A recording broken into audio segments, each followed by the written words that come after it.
Welcome to Penrose Learning, where we make understanding easy. In this video, I will show how to make Japanese-style tiramisu.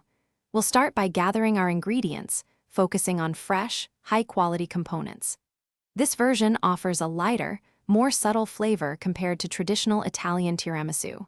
You'll learn how to prepare the creamy mascarpone filling and infuse it with delightful Japanese tea notes. Get ready to create a dessert that's both elegant and incredibly delicious, perfect for any occasion. Next, let's prepare the heart of our tiramisu, the creamy mascarpone filling. We'll combine egg yolks and sugar, whisking them until they're pale and airy.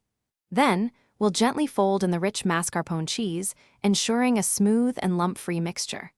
Finally, incorporate whipped heavy cream to achieve that signature light and ethereal consistency. This step is crucial for the overall texture and flavor of your Japanese tiramisu. Now for the exciting part, assembling your tiramisu.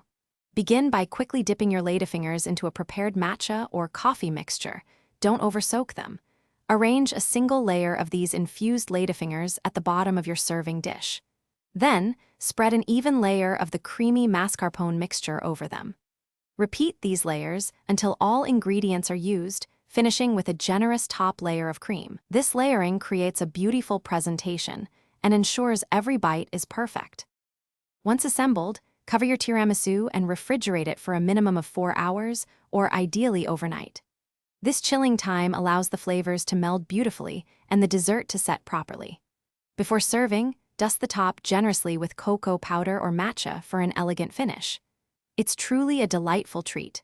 Also, for those interested in improving their financial well-being, check the description for a link to a fantastic book and other great deals. Enjoy your homemade, Japanese-style tiramisu.